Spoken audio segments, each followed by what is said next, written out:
Welcome back to my channel. Today we are looking at how to build a background generator within After Effects. This is a really simple and effective way of getting interesting backgrounds in your animations without having to do too much work.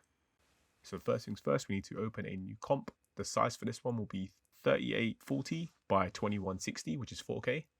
And then we're going to open another one, which will be slightly smaller. So this will be our HD size. So that's 1920 by 1080. For this one, we can actually drop the duration down a little bit. So let's just say 10 seconds. Okay, so if we open up the lines comp, this one we're going to add in a solid. From here, we're going to add in a fractal noise effect. This just creates noise. And from here, we can add in a more extreme contrast between the white and black values. And then we can also drop down the complexity a little bit. And next, we're going to add in a posterize, which is an effect that creates banding between the different colors. The less banding you have, the more contrast you actually have in your image. And then lastly, we're going to add in another effect called find edges. This just basically looks for separations between values and creates an outline for it. So if we drop down the posterize a little bit more, we can get just the definitive black and white edges.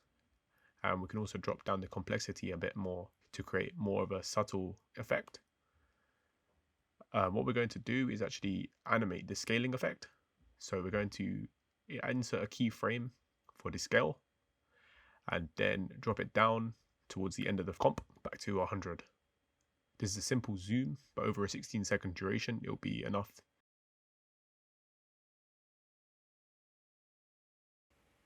Lastly, we need to animate the evolution of the lines. So instead of doing this manually, we can actually alt-click the little stopwatch and insert time times by a variable. It's like 50, which will mean that it will multiply the evolution as time goes on. This is a great way of adding shortcuts to your animation and keeping it so that if you do need to change the length, you don't have to actually change any of the keyframes. Lastly, to increase the sort of thickness, we want to add a simple fast box blur between the posterize and the find edges. This adds a little bit more weight to the strokes. We need to separate the strokes from the background. So the first approach will be inverting the channel. This will just take the opposite of black and white. So if we just use a simple invert effect, and then we need to look for a shift channels, which will allow us to take the alpha from the luminance. So just take the white values as opposed to the black values. So if you just toggle the transparency, you can see the white strokes remain. So if you just play through your animation, you can see the lines work. Now if we go to our main comp, we can drag in the lines. As you can see, it'll be slightly larger than we need, so we can scale it back down. You want to keep it slightly larger than comp size, as you get these little border lines where the find edges creates harsh edges. We then need to start actually building the background effect. So let's insert a new solid. So we can just use the one we already used previously. We can scale this down and then we can add in a gradient ramp. This is just to build up the actual background effect. So we're going to use another dark color. So for this, I'm just going to use a dark purple and just moving the start and end points of the ramp slightly off so we get a more gradual gradient. So if we turn the lines back on, we can see there's quite a nice contrast between the two. So if we just rename our layers and just duplicate the background, we're going to use the same gradient ramp to actually create our color for the lines. So if we just use two really vibrant colors like a pink and a blue, we can just move those around and then we can actually change the alpha. We could take the alpha map. So now we get this really solid, vibrant color with the same animation style. This would be quite cool for simple backgrounds.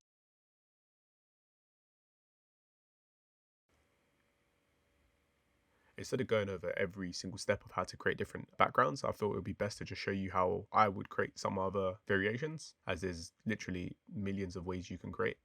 Just find a different fractal noise type that you like. So I like this sort of glitchy, boxy effect. And the idea is you want to play with the complexity, play with the contrast and create something that has enough contrast between the background as well as the shapes moving.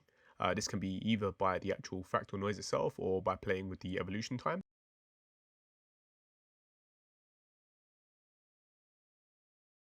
And then you want to really fine tune it with the colors you choose and the way you approach the colors. So for instance, you can add in more shapes to create more glows, or to create more texture within the background. So for instance, here we're just using a simple fast box blur on a green circle, which we're going to just increase the size to create that sort of harsh green glow. And then we can also change the colors on the lines themselves to create this sort of almost like matrixy style digital rain. And the cool thing is, where it is all procedural, you can actually duplicate it a series of times and create some really funky effects. So like with this one, we can even play with it in 3D space by pushing it back and maybe even adding like a little blur to it to create more depth into your animation. And then again, you can do this as many times as you want to create more depth. I would say that if depending on what your goal is, it might work. Like for instance, this will look quite cool as like a screensaver or like a loading screen. And lastly, we can add another adjustment layer. And for this one, we could just put on a simple vignette just to allow us to create that sort of dark corners and points of higher interest. So on the preview, it's a little slow, but that's just because we've got a bunch of effects. But if you run it through, you can see it does look really cool.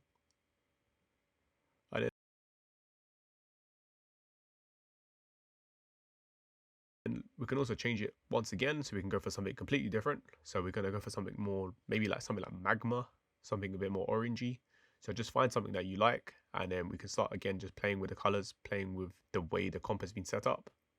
But the great thing is, where it is done using effects and done using simple keyframes, all we're doing is realistically just changing the visual approach rather than having to constantly customize the animation itself.